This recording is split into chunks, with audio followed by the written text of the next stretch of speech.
Bonsoir, il est 18 h si vous nous rejoignez en direct pour cette nouvelle édition du 7-8. Durant la prochaine heure, comme chaque soir de la semaine, nous allons faire le point sur l'actualité du département des Yvelines. Premier invité ce soir, Patrice-Henri Duchesne, bonsoir. Bonsoir. Le président du réseau Automobilité et Véhicules d'Île-de-France, connu sous le nom de RAVI. Votre mission, œuvrer pour la filière automobile et son avenir. Un avenir qui semble plutôt compromis, difficile actuellement. Est-ce que c'est une crise passagère ou est-ce qu'il y a une crise profonde traversée par l'automobile en Île-de-France et en France? Je préfère employer les mots d'avenir difficile, mais pas d'avenir compromis. La filière automobile connaît des difficultés. Vous savez que c'est une industrie qui est soumise à des cycles.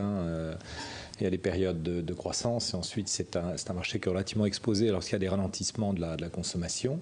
Et aujourd'hui, on est dans une phase, je dirais, de ralentissement de notre activité dans certains pays d'Europe, particulièrement la France et d'autres pays d'Europe du Sud. Et vous restez confiant pour la reprise?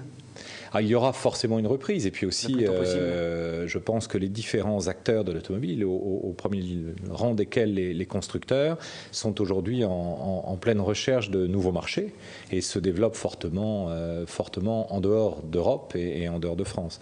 Donc pour relativiser, je dirais, cette situation. On va parler justement de l'avenir de l'automobile un peu plus en détail avec vous au cours de cette émission. Bonsoir également Johanna. Bonsoir Wilfried. C'est l'heure de la culture, nous sommes mercredi. Exactement. De quoi parlerons-nous aujourd'hui? Eh bien de musique et de patrimoine avec le Festival d'Île-de-France qui démarrera ce week-end le samedi 8 septembre. Et on parlera de tout ça donc dans une dizaine de minutes. À tout à l'heure Johanna. Et puis dans la suite du 7-8, un décryptage également consacré à l'impact des Jeux Olympiques sur les inscriptions aux clubs de sport, aux associations, reportages invités à suivre. Mais voici déjà un point en images sur les principaux titres de ce 5 septembre. Henri Guénaud, candidat à la présidence de l'UMP, l'ancien bras droit de Nicolas Sarkozy, député de la 3e circonscription des Yvelines, veut faire entendre la voix du gaullisme et vous l'entendrez dans un instant. Un nouveau centre commercial vient de voir le jour, celui d'Alpha Park 2 au Clé-sous-Bois, un centre commercial dédié à la maison aux loisirs doté d'un mur végétalisé réalisé par Patrick Blanc. C'est l'un des plus imposants murs végétalisés au monde. Et puis un nouveau centre commercial qui ouvre, un autre qui entame sa rénovation, c'est l'Espace Saint-Quentin à Montigny, 25 ans et 6,3 millions d'euros de travaux d'embellissement pour fêter cet anniversaire et J-3 avant le retour des forums des associations. C'est le moment pour s'inscrire aux activités de son choix. Le centre Alfred de Vigny, que vous venez de voir à l'image, a déjà travaillé, préparé ce forum des associations avec une journée portes ouvertes le week-end dernier. Avant de parler donc de l'automobile avec notre invité, le président du RAVI, un mot de politique avec cette guerre de succession à la tête de l'UMP.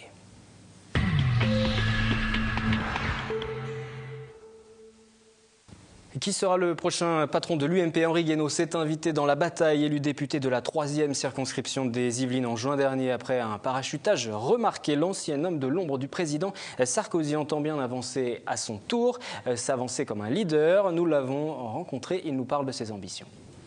D'abord, je ne trouvais pas mon compte dans les discours des différents candidats. Deuxièmement, parce que je pense que le tête-à-tête n'est pas bon. Je pense qu'il est important qu'il n'y ait pas seulement 2 candidats. On n'a jamais vu aucun système démocratique dans lequel il n'y a que 2 candidats qui ont le droit de se présenter à la fin. Voilà, donc voilà, j'ai voulu offrir le choix, la possibilité aux adhérents de l'UMP, aux militants, de ne pas rester enfermés dans ce tête-à-tête. Et si à la fin il ne devait vraiment y avoir que 2 candidats, il faudrait vraiment s'interroger sur les règles. Sur nos règles internes. J'ai envie qu'à l'UMP, on entende la voix du gaullisme. Très bien, il y a beaucoup de familles politiques différentes, il y a des centristes, il y a des libéraux, des humanistes, il y a toutes sortes de sensibilités. La seule finalement qu'on n'entend jamais ou très peu, c'est la sensibilité gaulliste. Et voilà, ça me manque. Donc je voudrais qu'il y ait plus de gaullisme à l'UMP. C'est aussi une des raisons pour lesquelles je me présente. Henri Guénaud qui était présent hier lors de l'inauguration d'Alpha Park au Clé-sous-Bois et c'est à cette occasion que nous l'avons rencontré. À noter tout de même dans ce dossier politique que la chef de file de l'UMP dans le département, l'ancienne ministre Valérie Pécresse, a d'ores et déjà apporté son soutien à François Fillon et elle ne souhaite pour l'instant pas réagir à cette candidature d'Henri Guénaud. Sachez aussi que des parlementaires de l'UMP, dont Gérard Larcher, sénateur des Yvelines, viennent d'envoyer un courrier à Jean-François Copé, secrétaire général de l'UMP, pour demander l'organisation d'un bureau politique et demander le réexamen des conditions pour participer au scrutin. Un courrier qui devrait, on l'imagine, satisfaire Henri Guénaud, inquiet quant à l'obtention du rassemblement de ses signatures de parrainage pour se présenter.